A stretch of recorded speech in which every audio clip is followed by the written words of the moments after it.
Hello and welcome back to Mass Effect. Let's continue, and I noticed by looking at the wiki after I cleared the last planet that I did indeed miss deposit. So as I thought, every planet I think has 3 deposits. At least 2, but I think it's 3 for every planet. So I guess next time I will try and explore the place until I get to see everything. Also, yay, new recording session. Loading times are super long. Alright, so since I missed that, I might as well just take this time to quickly go back to it.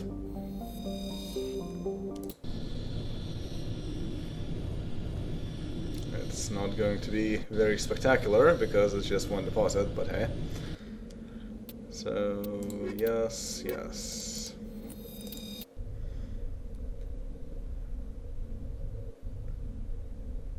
Oh man, loading times. Also, another thing that I realized is that I never adjusted Liara's items. So let's change that. Yeah. Also, I noticed that Liara is in fact the only squad member, I guess aside from Kaiden, who does not enter the party with the specialized armor set. She was in civilian clothes, but now she has armor. So, yeah. But Assassin 2, better than Gladiator 1 in every way, so there you go. That looks more sturdy indeed. And I think she is only trained in pistols. So Kessler 3 looks like a good upgrade. So there we go. Alright, and now the place that the deposit is in fact here. It's right on the other side from the Grizzly. That is in fact the name of this vehicle here. And it was like supposed to be an earlier version of the Mako. So inferior one. But I think it was originally supposed to be the model for the Mako until they remade it to be like that. And yes, there is indeed a deposit here somewhere. Oh yeah, it's right next to the boundary of the place. Interesting. Palladium deposit, alright. And yes, when outside in conditions that are very bad, you automatically have the helmet on. Oh no. I don't think it's possible to fail surveying things. That would be fairly silly. You just have to repeat the minigame. And yes, that's it. I want to get back to the Normandy. Alright, so that was a small detour. And since we got to do exploring last time, let's spend more time in this video going around and talking to people.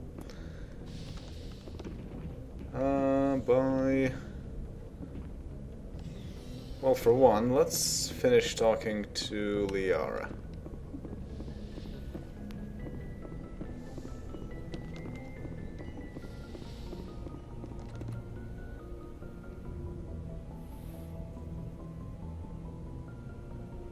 I get the feeling you want to ask me something, Commander. Indeed. Tell me about yourself, Liara. Me? I am afraid I am not very interesting, Commander. I spend most of my time on remote digs, unearthing mundane items buried in long-forgotten Prothean ruins. Sounds dangerous. And lonely. Sometimes I would run afoul of indigenous life forms or stumble across a small band of mercenaries or privateers, but I was always careful. Until the Geth followed me to Artemis Tau. I never found myself in any situation my biotics could not handle. As for the solitude, well, that is one aspect that most appealed to me. Sometimes I just need to get away from other people. Biotics certainly is effective. Mercenary bands? No problem, I can just deal with it by biotics. Awesome. Alright. You don't like other people?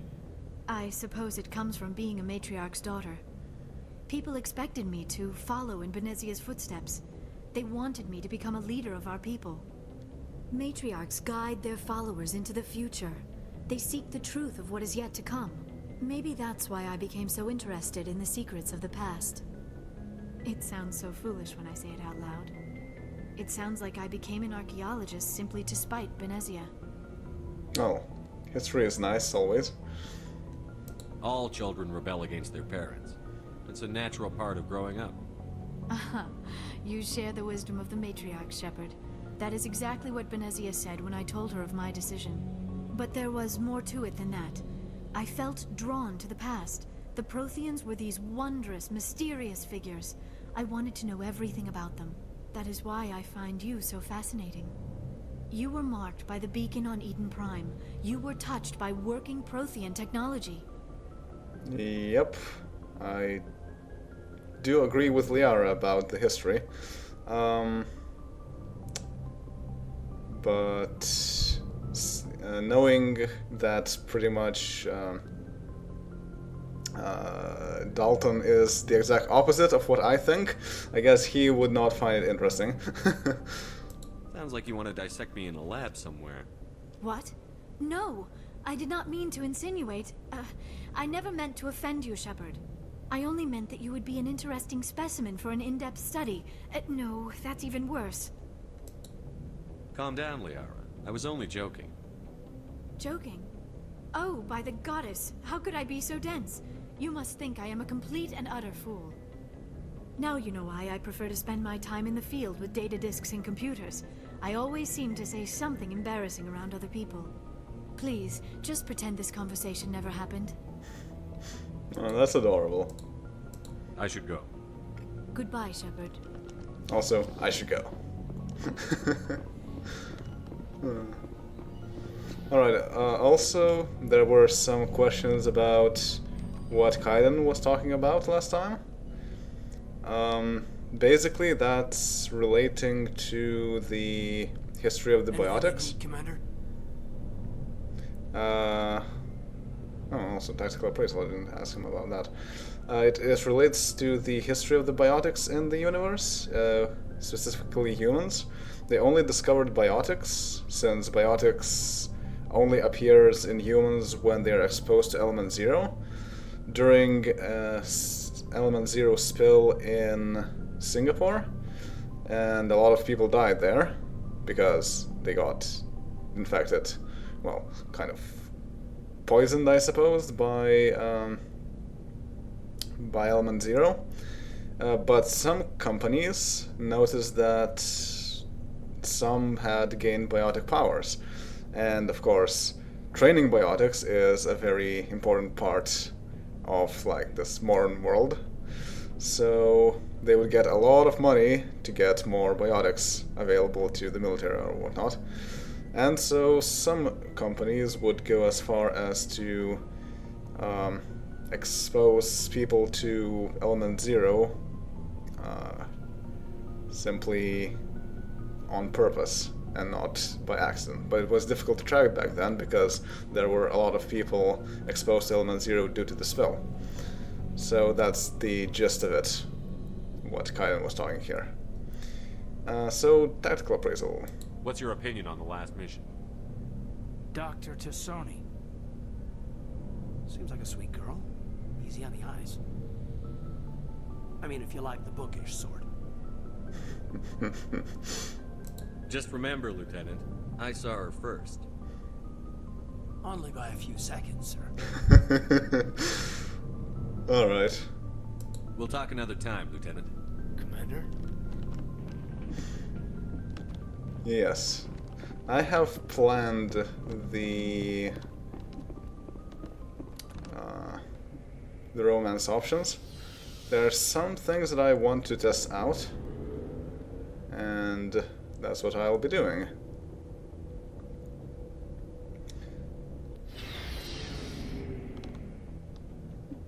And let's talk to Garrus, our role model. Commander, how are you? Pretty good. Why did you want to be a CSEC officer in the first place?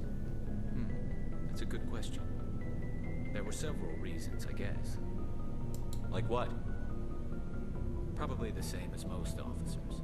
I wanted to fight injustice, wanted to help people.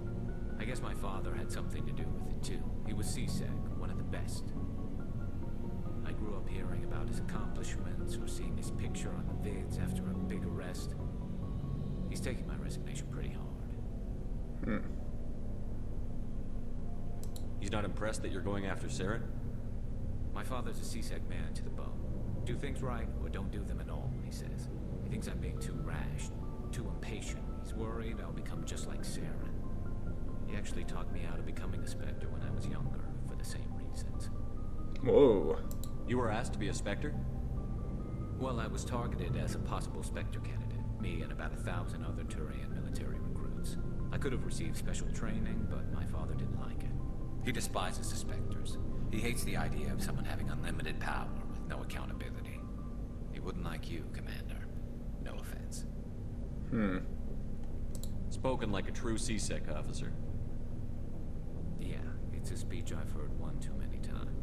But Saren's not gonna play by our rules, CSEC's rules. If you want to nail Saren, you need to send someone who isn't restricted by policies and procedures. You're a quick learner, Garrus. We'll beat him at his own game. It's the only way to stop someone like him. I'm right behind you, Commander. Yep. All the renegade options. Alright, here's Ashley. There's Rex. Sure, let's talk to Rex. So, we've got Saren on the run. It won't be long now. Saren's good, but I'm better. Good. He's rotten. To the core. I could tell as soon as I met him. Why didn't you tell me this sooner? I would have if I thought it was important. I'll decide what's important. Now tell me how you know Saren. This was a while ago. A bunch of mercs were bragging about a job out near the edges of the Terminus systems. They said it paid well and the boss was never around to ride them. They said he was looking for more men, too. So I checked it out. I didn't know Saren was openly recruiting mercs. It wasn't that open, and he only showed his face once. We'd been raiding ships in the area for months when we took out this massive cargo freighter. Our biggest haul yet. I was on board checking bodies for valuables, looking for some extra credits. That's when I saw him. What did Saren want with the ship? I don't know what he wanted. He was just moving through the ship, watching. A couple of the mercs called him by name, but he never spoke to them. Never spoke to anyone. I had a really bad feeling about him, so I got the hell out. Didn't even wait to get paid. Yeah, that's ominous. Whose ship was it? There was a Volus trading vessel. Big one. Lots of guards. But they were no match for us. Lots of Volus guards? That's hard to believe. What kind of cargo was the freighter carrying? What was Saren after? I don't know. All I saw on that ship was food and medical supplies. There were some basic weapons, but nothing big.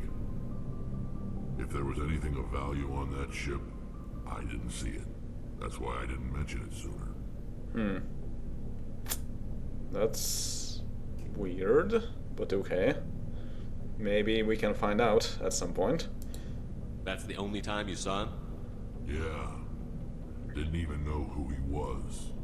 Still wouldn't if I hadn't joined up with you. But my instincts were right. Every other merc on that mission turned up dead within a week. Every damn one. Interesting. Why did he not get attacked then? Did they get to see something they were not supposed to see? So long, Rex. Shepard. Rex, Shepard, Rex, Shepard, Rex, Shepard. Alright, and Ashley. Commander, you have a minute to talk? I keep an open door policy. If you have any concerns, lay them on me. All right. I know things are different aboard the Normandy, but I'm concerned about the aliens, Vakarian and Rex. With all due respect, Commander, should they have full access to the ship? Ashley, they're right here. On the left and on the right. Come on now. They may not serve the Alliance, Chief, but they're allies. At least as far as Saren goes. This is the most advanced ship in the Alliance Navy. I don't think we should give them free rein to poke around the vital systems. Engines, sensors, weapons. Well, it's not directly Alliance now. It's kind of a personal Spectre ship. Also, it was built jointly with the Turians, so... You don't trust the Alliance's allies? I'm not sure I'd call the Council races allies. We, humanity, I mean, have to learn to rely on ourselves. No, we don't. Standing up for ourselves doesn't mean standing alone. I don't think we should turn down allies. I just think we shouldn't bet everything on them staying allies. As noble as the Council members seem now, if their backs are against the wall, they'll abandon us. You've got a pessimistic view of the universe, Williams. A pessimist is what an optimist calls a realist. Look, if you're fighting a bear and the only way for you to survive is to sick your dog on it and run, you'll do it. As much as you love your dog, it isn't human.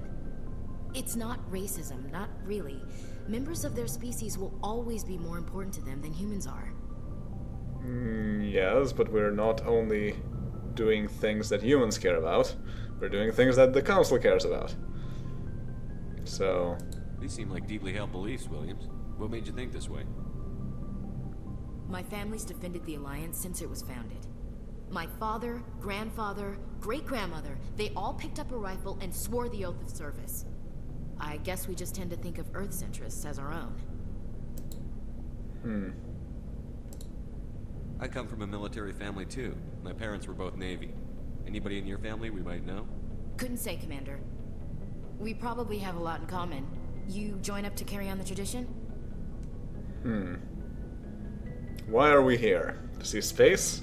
To serve the Alliance? Carry on the tradition? Or for the action?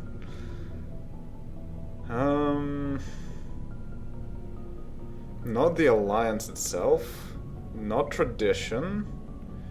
See space or for the action. I mean, Dalton generally was there to protect civilians, basically.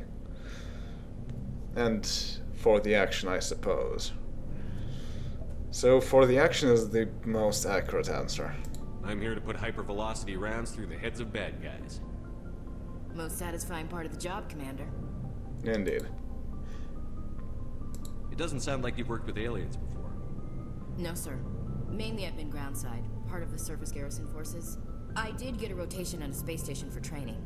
Every Marine a rifleman, every rifleman ZG certified. That's odd. Your record is spotless and your technical scores are exemplary. You should be serving with the fleet. Anyway, that's why I haven't served with many aliens, Commander. Okay. All right. I can see where your concerns are coming from, Williams. But this is a multilateral mission. You're going to have to work with aliens, like it or not. It won't be a problem, Commander. You say jump, I say how high. You tell me to kiss a Turian, I'll ask which cheek.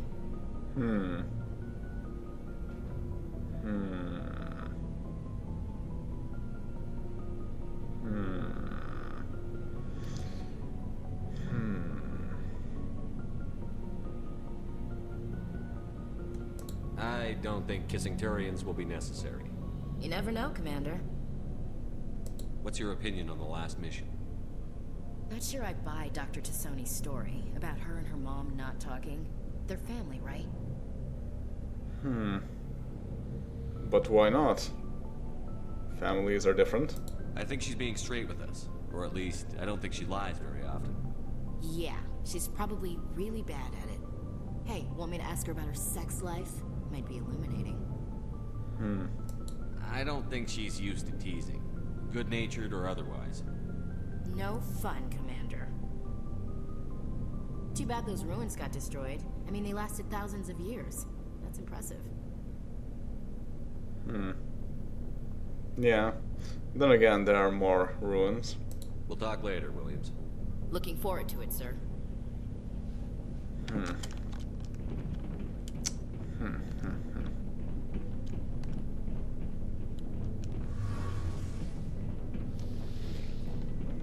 And let's talk to Tali, finally.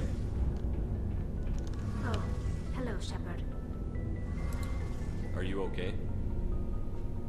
I don't know. Your ship is amazing, and your crew's been really great to me. Especially your chief engineer. But I just sort of feel out of place. The Normandy runs so smooth it feels like we're not even moving. And the engines are so quiet. How do you sleep at night? The silence wakes you up? Back on the flotilla, the last thing you want to hear is silence. It means an engine's died or an air filter shut down.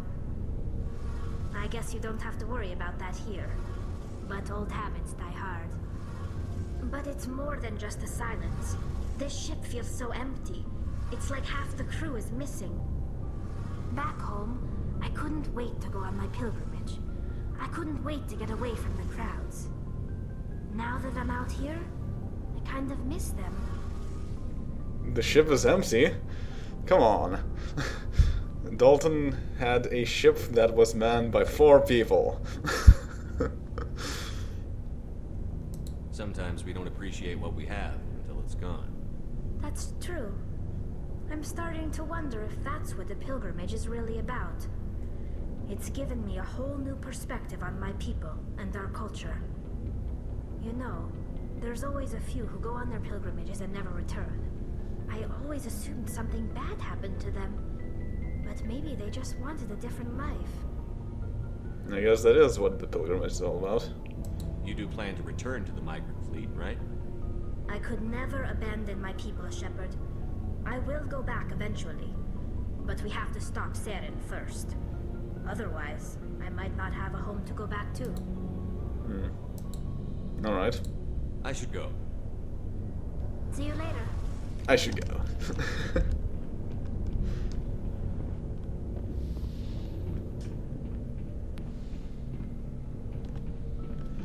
And also the last Looking for supplies? requisitions officer.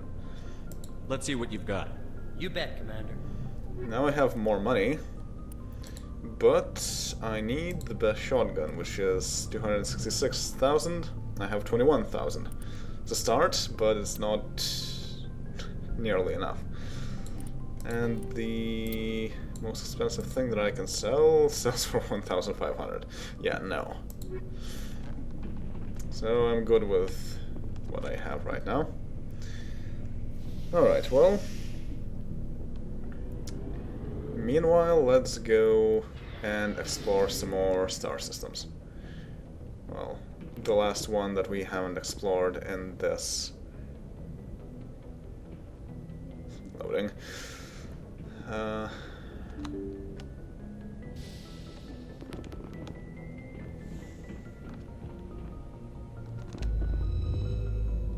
The cluster, yeah.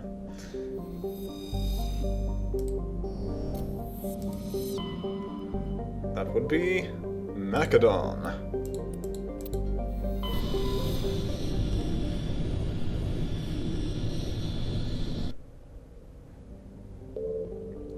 Sharyula.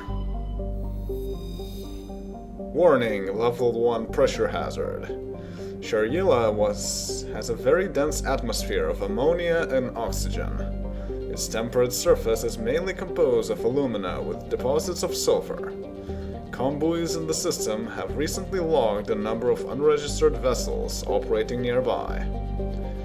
Shariela has an extensive silicon-based, oxygen-breathing ecology. Heavily populated areas are covered with fine silica, silicon dioxide, dust, the respiratory byproduct of the world's higher animal forms. High-speed surface winds, often laden with abrasive silica dust, present a hazard.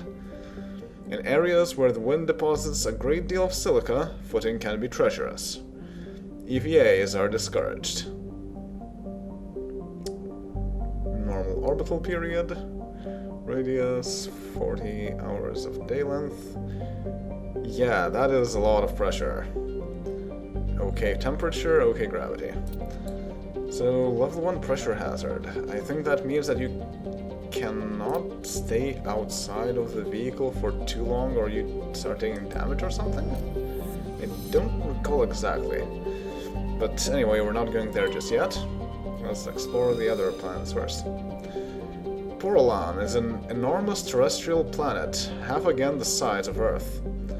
Despite its thick atmosphere, the weak output of the red dwarf Macedon leaves its surface biting cold. The crust is mainly composed of silica, but significant deposits of iron and other industrial metals are present. These lodes may prove rich enough to be profitably mined despite the heavy gravity. 1.5, that's not that heavy. 21 Earth years, yeah. Low pressure, though, relatively speaking. Matriarch's writings recovered. You were scanning the planet Porolan when a strange signal came from orbit. Navigator Presley determined the signal was from an ancient beacon. Your salvage team brought the beacon aboard and found one of Matriarch Delenaga's writings in a storage compartment. Another beacon. Nice. Patavig. Patavig is the second of the Macedon system's giant terrestrial planets, and by far the more interesting. Most of the surface is covered by a vast sea of liquid ammonia, in which a unique aquatic ammonia-based biosphere has developed. While the frozen continents are largely bereft of life, a rich bounty of complex organisms, many larger than a human, flourish in the chilly, toxic seas. While dreadfully inhospitable to humans, Patavig is suitable for colonization by the Volus. Negotiations between the system's alliance and the Volus patrons, the Turian hierarchy, have made good progress. Alright, quite far away. Long orbital period, large radius, long day length, lots of pressure, very cold, and high gravity. I guess quite good for Volus. Very not good for humans. I suppose humans could be there if they were using a pressure suit and had respirators. Also, metallic asteroid. A metal-rich asteroid, 91 kilometers in radius. Light metal surveyed. While scanning this asteroid field in the Artemis Tau cluster, you detected a large deposit of titanium. Alright. And Fargaluz. Fargaluz is a standard hydrogen-helium gas giant with an abundance of airborne hydrocarbons. Yeah, that does look pretty standard. Gas deposits surveyed. Scans from orbit have detected a large concentration of xenon. Okay. One thing to point out is that in the journal we got some new quests. Asari writings. These writings belong to Matriarch Delinaga. It looks like there are many other writings to be found scattered across the galaxy. Keep searching until you find all the missing writings. Also on the last planet we got locate signs of battle. There are several League of One medallions and a few ID tags scattered throughout these systems. The hunt must have been extensive and taken years. You have found a Solarian artifact. Keep looking for more. And also Prothean data disks. Research on Prothean cultures focused on the discovery of ancient data disks.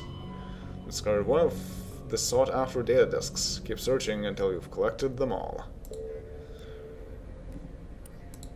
Alright. Well, I suppose this is a good place to stop. And next time we'll go explore another planet. In the meanwhile, let's read more Codex entries. Sure. More about the council races. Huh. Yeah, we read that already. Asari government. The Asari came late to the concept of world government. For centuries, their homeworld of Thessia was dotted with loose confederacies of great republican cities. The closest earthly equivalent would be the ancient Mediterranean city-states. Since the Asari culture values consensus and accommodation, there was little impetus to form larger principalities. Rather than hoard resources, the Asari bartered freely. Rather than attack one another over differing philosophies, they sought to understand one another. Only in the information age did the city-states grow close. Communication over internet evolved into an electronic democracy. Asari have no politicians or elections, but a freewheeling, all-inclusive legislature that citizens can participate in at will. Policy debates take place at all hours of the day, in official chat rooms and forums moderated by specially programmed virtual intelligences. All aspects of policy are open to plebiscite at any time. In any given debate, the Asari tend to lend the most credence to the opinions of any matriarchs present, nearly always deferring to the experience of these millennia-old wise women. Achieving consensus through public debate may take too long in a crisis. In case where prompt, decisive action is required, the Asari defer to the wisdom of local matriarchs. So basically true democracy. And that's why they're such good diplomats. Turian culture. While Turians are individuals with personal desires, their instinct is to equate the self with the group, and set aside personal desires for the good of all. Turians are taught to have a strong sense of personal accountability, the Turian honor that other races find so remarkable. Turians are taught to own every decision they make, good or ill. The worst sin they can make in the eyes of their people is to lie about their own actions. Turians who murder will try to get away with it, but if directly questioned, most will confess the crime. Turians have a strong inclination towards public service and self-sacrifice, so they tend to be poor entrepreneurs. To compensate, they accepted the mercantile Volus as a client race, offering protection in exchange for their fiscal expertise. The Turian military is the center of their society. It is not just an armed force, it is an all-encompassing public works organization. The military police are also the civic police. The fire brigades serve the civilian population as well as military facilities. The Corps of Engineers builds and maintains spaceports, schools, water purification plants, and power stations. The Merchant Marine ensures that all worlds get needed resources. Alright. And the military doctrine. Although they lack the brutality of the Krogan, the skill of the Asari, and the virtuosity of the humans, the Turian military has formidable discipline. Officers and NCOs are lifers with years of field experience. Enlisted personnel are thoroughly trained and stay calm under fire. Turian units don't break. Even if their entire line collapses, they fall back in order, setting ambushes as they go. A popular saying holds, you'll only see a Turian's back once he's dead. Boot camp begins on the 15th birthday. Soldiers receive a year of training before being assigned to a field unit. Officers train for even longer. Most serve until the age of 30, at which point they become part of the reserves. Even if they suffer injuries preventing frontline service, most do support work behind the lines. Biotics are uncommon.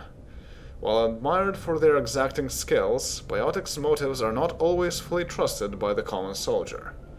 The Turians prefer to assign their Biotics to specialist teams, called Cabals. Command and control is decentralized and flexible. Individual squads can call for artillery and air support. They make extensive use of combat drones for light duties and practice combined arms. Infantry operates with armor supported by overhead gunships.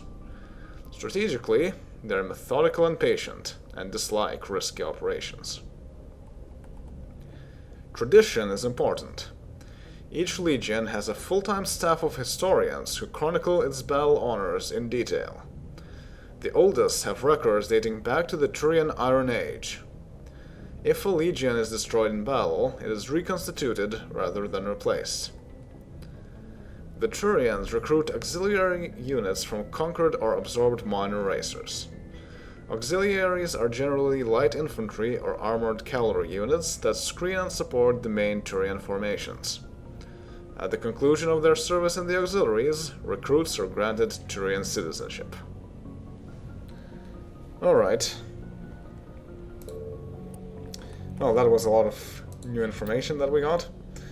And that will be all for now. And I will see you all next time. Later.